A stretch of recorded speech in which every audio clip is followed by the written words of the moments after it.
I'm really excited about this. And we have Jeremy Brockman, Emmy award-winning cinematographer. Thank you so much for joining me today. Thanks for having me. No problem. It is seriously my pleasure. So let's just hop right in. Why don't you just start by just giving us, not your bio, but just like a blurb of who you are and what you do. Okay. I was raised on a farm. No. In the middle of Detroit, That's the food desert. That's the way it always goes. And then my dad had a Super 8 camera. Right.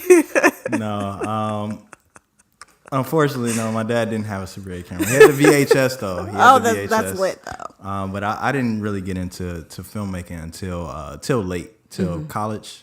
Wow. Or actually, like, I would say senior year of high school, my parents bought me a camera, like one of those mini DVD cameras, for Christmas.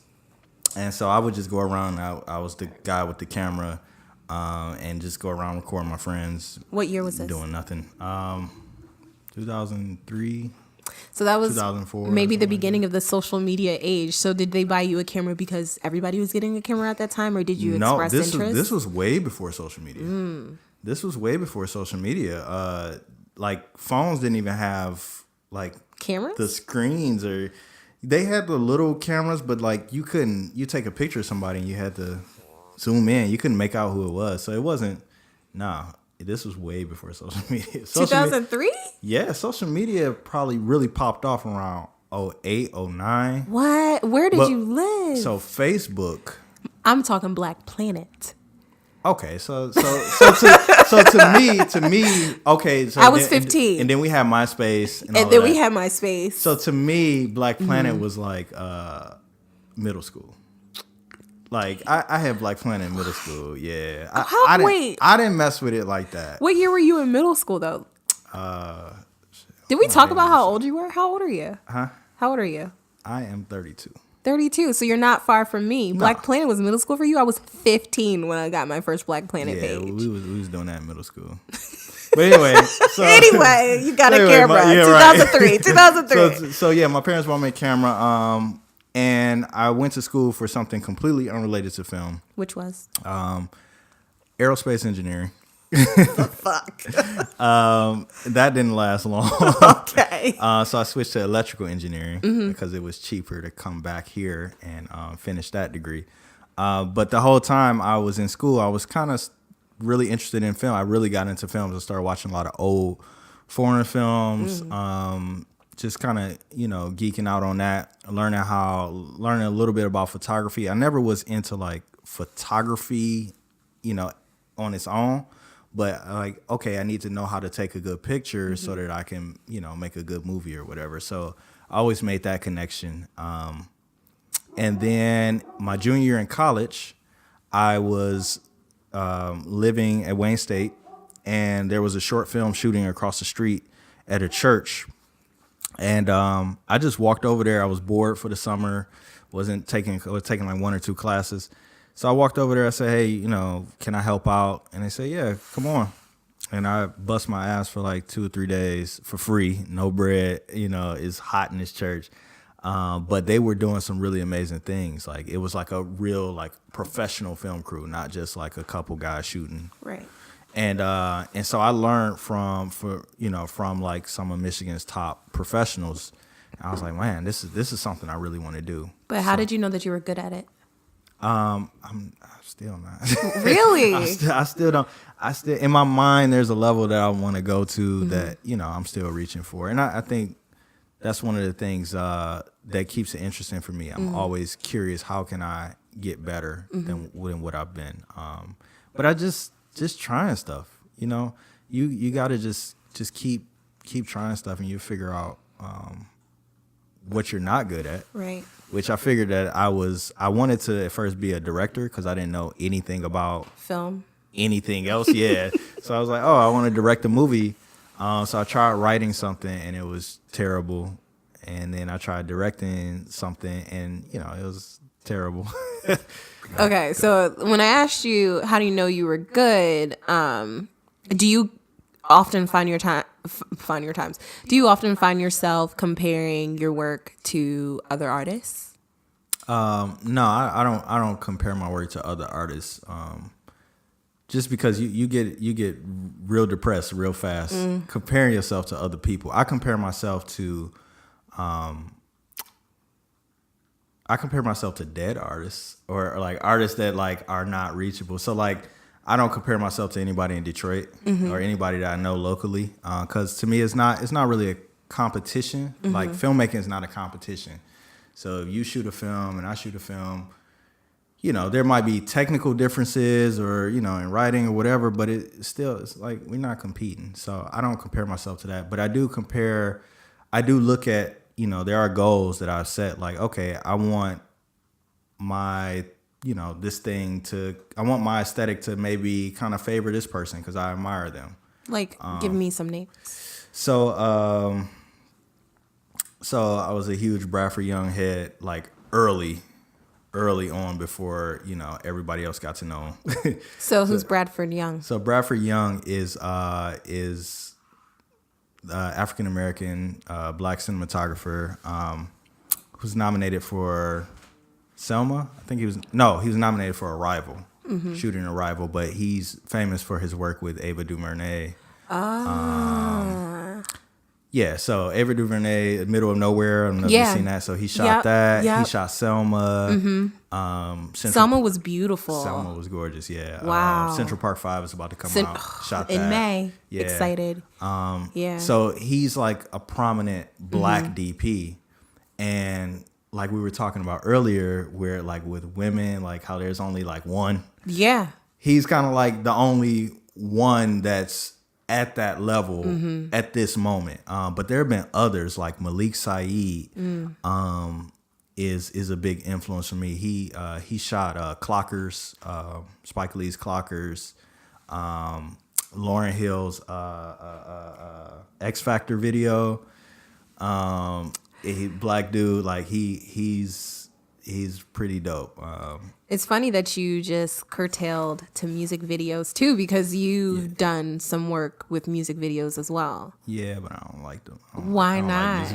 Let's talk about that. Why not? But wait. Yeah, Let me tell them which music videos you did. So you did Elzai's February, Amp Fiddler's Return of the Ghetto Fly, Nick Varsity's Pirates, and Charity's Beautiful Moments. Am I missing any other? Some other ones, but you don't have to mention them. Okay. All right. But why? Why don't you like this? I mean, because all of these are beautiful. Oh, thanks. Gorgeous. I would say, I don't know. Well, of course I'm biased. Amp Fiddler's Return of the Ghetto Fly. Yeah. Because I was involved in that one. That, yes. Yeah. I thought that one was stunning. But the introduction to Nick's Pirates video, that pink, is just so radiant and it's just so beautiful, especially because then it turns kind of dark, right? But that, oh man, I don't know. Okay, anyway, but why? Yeah. I just favor films. Like I like breaking down a script. I like, you know, dialogue and how to express emotion and things like that. Music videos are cool. I haven't had the luxury of shooting like one with like a big budget, so maybe that'll change my mind. But yeah, I really love narrative filmmaking. So even though Hype Williams, famous music video director, also Malik Saeed also shot Belly. Wow. Which was directed by Hype Williams. Yeah. So even though like those are like my influences, I try to bring that to like the narrative space. So like a lot of things I shoot, like you just watched Little Church. Yes. Very colorful. Very beautiful. I love colors. Yeah. Things like that. But I love the story. I'm all about the story. So that's why I favor narrative over music videos. Yeah. Another thing that I noticed when I was watching a lot of your work was that you're all about balance too. And so as someone who's kind of like naive to the photography space, I'm unsure if that's just excuse me, my throat is like going crazy because of this coffee. But I'm unsure if like that balance in the frame is just something that you learn as a photographer or something that you strive for as a photographer, or if that's just your style. Like you would have like two houses in a frame, but it would be completely balanced. Like I can see the alleyway in the middle of the frame. Or I don't know, you're just really good about like filling the space appropriately. And I'm unsure if that's just your style or if that's just something that you just do that every photographer should strive for. I guess it's preference, maybe to certain stories. Having that compositional balance, it might have something to do with in the engineering background too. Like, so I'm a huge like science like nerd. You know, I like math and all of that stuff. But like, so like structure. I try to bring a little structure to the art space. But I also look to like kind of differentiate that with like artists that or collaborate with artists who don't really have that structure.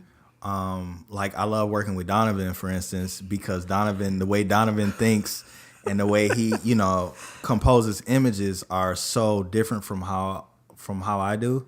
That whenever we work together, I always feel like there's a good like mix and balance of that. But as far as like having compositional balance, it's all dependent on the story. So sometimes, you know, I like to use negative space a lot.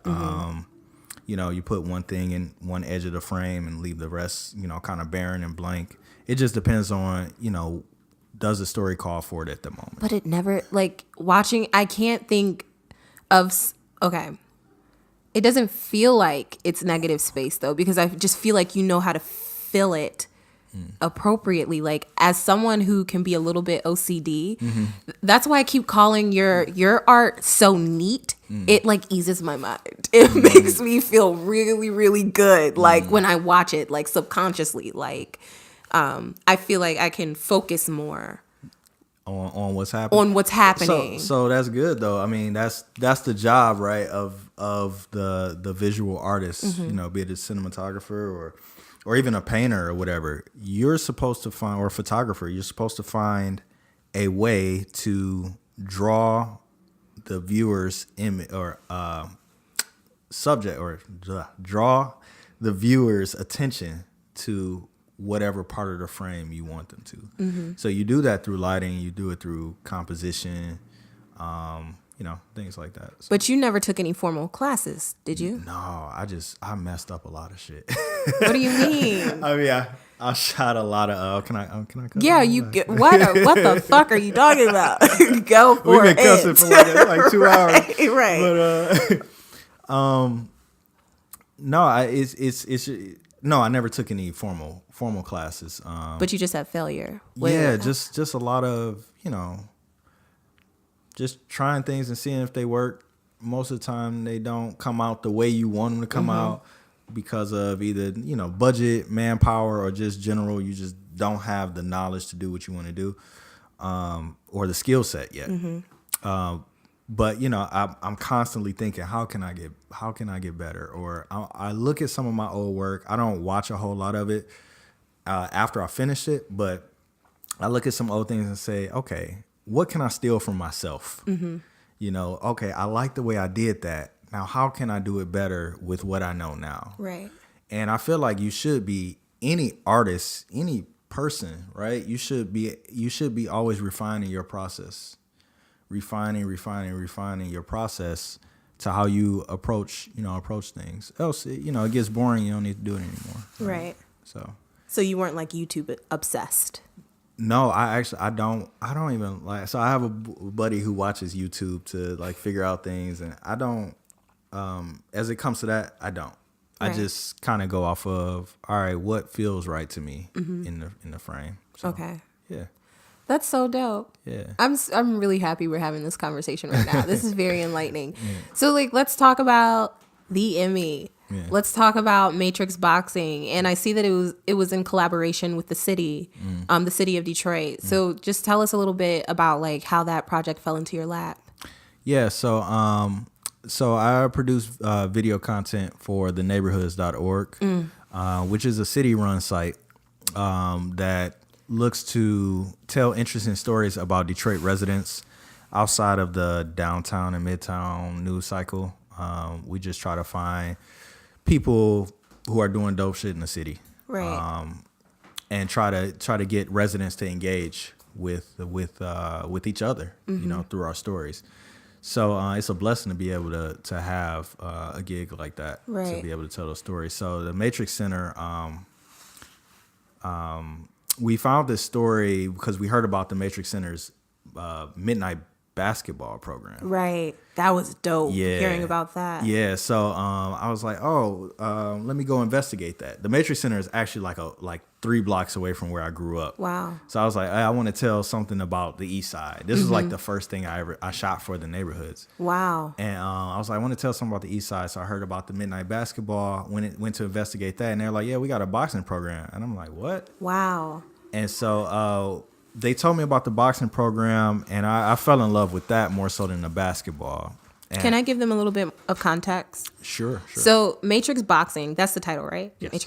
Matrix Boxing is a short about a boxing program for who like white people would consider to be out at risk youth, but I hate using that terminology because it's just racist as fuck. Yeah. But it's about these beautiful and talented young black boys in the city who, like you said, the program started, I believe the gentleman who was speaking, he said that they were just trying to find an outlet for young kids to do after hours. So like what type of activities are you involved in the city when the school doors close, right? Right. Just to make sure that they're just not getting into any trouble. And I think he said in the video, which is my favorite line, he said, there's nothing to do but buy blunt papers and loose cigarettes. And Lucy's, I was like, yes, he's real as fuck. Yeah, because I mean, like, what is there to do? Shout out to Mr. Brown at the Matrix Center, man. That dude is hilarious. He is hilarious. Yeah.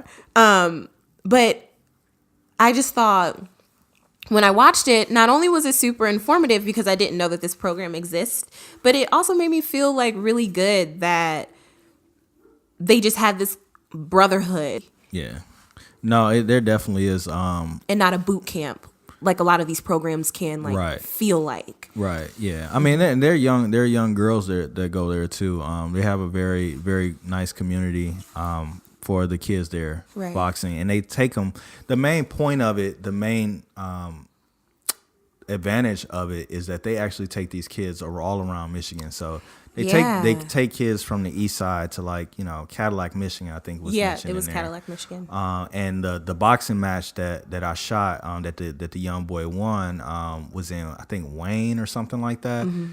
And being from the east side, most kids don't even get off the east side, even though it's relatively close. Wayne is just right down 94. So giving these kids an opportunity just to see different parts of Michigan actually can change everything for them. Because I know, like I said, I grew up like 3 blocks from there, and I spent my summers out at Cranbrook during high school. Mm-hmm. For the Horizons Upward Bound program. Oh, yeah. And that changed my whole perspective. I used to go to Cranbrook Art Museum, which sparked my interest in art. I would do all these things all these outdoor activities and things like that I didn't do in the city. So I think it's very important to have kids, step outside of their comfort zone, even if you got to force them. Because when they get older, it just changes everything for them. Yeah. So. I thank God that I moved around a lot, because even though it was tasking and it just, and a lot of times I was unhappy with it as an adult, I look back and I'm just like, I couldn't imagine living in one city my whole entire life and not, like, I just feel like, how do you know what you can accomplish if you've never seen it before, right? Right. How do you know what else is out there if you don't know? Exactly. And I feel like, in today's age, we have people posting pictures of their passports and like, if you don't travel, you ain't shit type of, but like in real fucking life, like how did you even know that you could travel until you saw someone else do it? Exactly. Yeah. Yeah. Yeah. Yeah. So I think when I heard, you said his name was Mr. Brown. Yeah. When I heard Mr. Brown talk about that and like taking these kids, like, even though it's in Michigan is like, you go up north, it's like a different fucking state. It's like a different fucking world. Oh, yeah. You know what I mean? Oh, yeah. And so for them to be able to even see the beauty within their own state, let alone, not to mention their own city, but like just to be exposed to something that is just a couple of hours up the road, you know? I just thought that was really, really dope. Yeah, sure. I think too, if we're talking about like the aesthetic, once again, Jeremy, so beautiful. It was so beautiful. It was just so bright. I just feel like a lot of times, well, not so much today, because then you have like people like Barry Jenkins. Moonlight was gorgeous. Beautiful. Have you seen If Beale Street Could Talk? Oh yeah. Stunning. Yes. Like amazing. Stunning. And I just feel like we just need more art that shows the beauty.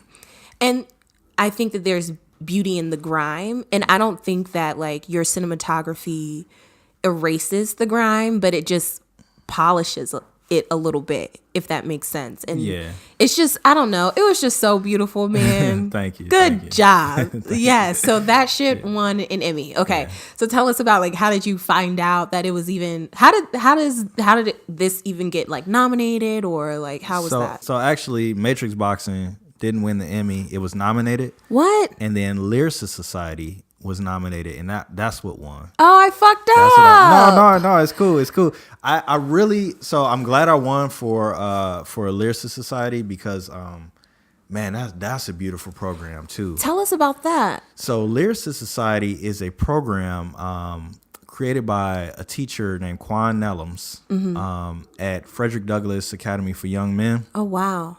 And it's an alternative music program, but basically it's a conscious rap program, right? Wow. So he teaches. So Quan actually used to be a rapper, rapper, poet, very, very woke brother, and he uses rap lyrics to teach his students, teach the young men in his class about everything. Damn. So yeah, there's a small group of young men. They formed a Lyricist Society, and they actually won an Emmy too, a student Emmy. What? A couple years ago. What is a student Emmy? So there are two different categories for the Emmys. Right. There's student, and then there's everybody else. Right. But yeah, if you're a student, you can, and you have a production that plays on TV, or I think they accept Vimeo and YouTube now. It can be nominated. You can submit for an Emmy. Well, now I'm so disappointed, and I just want to. I feel like we canceled the interview and we start all over because I have to watch Lyricist Society. No. I can't believe it. Why? Okay, when we were on the website, I swear to God, I thought I read that like Matrix Boxing was the one that won the Emmy. It was nominated. It was nominated. Okay. Nominated. Yes, I was nominated for two last year. For this one. And okay, so. Damn it, I want to watch this one now so we could talk about it. But anyway, let's just go for the gusto. How did you find out you won? Well, I found out that I won when I was at the ceremony. Okay. So you can submit pieces for the Emmy Awards in each region. So if you have a publication, or not publication, a production or project that plays on TV, you can every year they have open submissions, so you can submit for it. And a couple of the dudes at the office was like, "Hey, Jeremy, you should submit for the Emmy." And I'm like, for what? I didn't produce this piece for it. Right. I just did it because I like, making movies. So they were like, no, you should do it. So I submitted it, and I actually forgot that I submitted it because the nominations didn't come out for like 5 months after submission. And so I get a text one day and say, "Hey, congrats on your 2 nominations." And I'm like, "What? So nominations for what?" So I go look in the on the website, and my name is there or whatever. So I'm like, "Oh, that's dope." Yeah. I'm still not really excited. I'm just like, "Oh, it's dope." And so my wife is like, "All right, well, we going." So I'm like, "All right, what do you wear to award shows?" We got the tuxedo and all that stuff. And we went, and I had my parents there, and my friends came, and they called my name, and like it was like, oh shit, like, oh damn, I actually just won an Emmy, like I actually won. And then they had the screen up, and then I was like, oh, that's my video on the screen, oh snap. And so I had to go I had to go up and like I didn't think I was gonna win. Honestly, I was coasting the whole time. I was like, all right, whatever happens, we look fly. And we at the Emmy. And we look fly. We gonna turn up afterwards. Whatever. Like I don't care what happens really.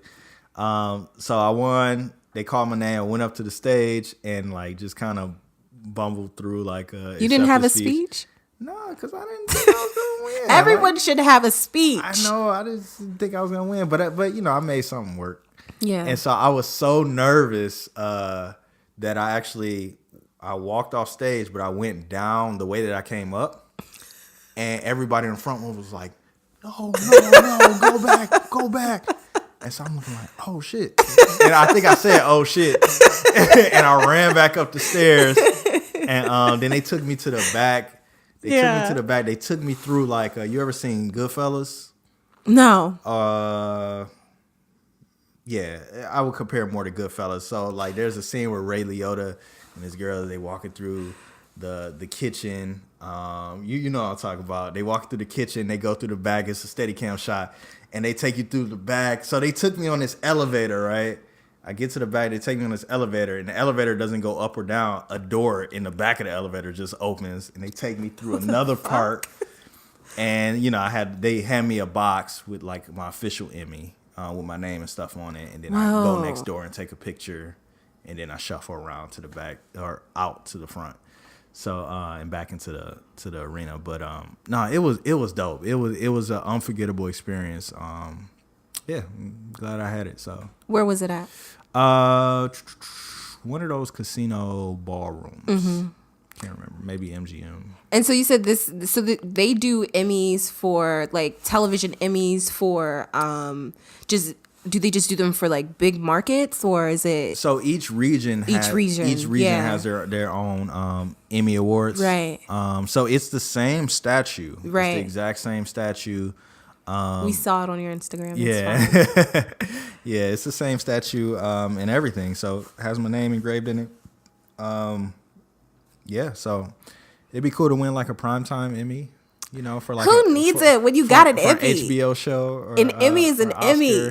You right? An Emmy is an Emmy. No, that's what I said because they were like, well, you gonna do it again this year, and I'm like, for what? Like I'm still a Emmy award winning. You are. So, it doesn't take away from it. Right. It doesn't take away. There's nothing that you can do. Whether you got 1 or 20, you're still Emmy award winner. You're still an Emmy award winner. So that is so dope. Where do you keep it? It's in my dining room in the china cabinet. Oh, the china cabinet. Yeah. You and your wife are fancy as fuck. we have a dinner no party. Have a dinner party. No, we have no china. No china in the china cabinet. It's literally just the Emmy and shit. That's it. I mean, you don't have any china in it yet. I don't know if we ever gonna get china. Do we need china? I don't think you do. You got a fucking Emmy. Yeah, like that's all you need in the china cabinet. Right. I think that's dope. So you talked about I'm guessing like winning an Emmy for an HBO show. Is that like something? What do you envision for yourself in the future? Like, what are some of your goals? Winning a primetime is not really a real goal. I mean, honestly, I just want to make like really good movies. Like I want to shoot like really, really interesting movies. I want to work with really dope directors. Yeah, that's it. Like just make movies that people can enjoy, and people can learn something from. That's pretty much it, and make the shit look good. Like that's all I really care about. So that's real. And so I guess the goal, success for me would look like being able to raise a family while working full time as a cinematographer and doing exactly what you love. Yeah, that's dope. Yeah, that's dope as fuck. I'm like I was gonna go somewhere, but then that was just so stunning.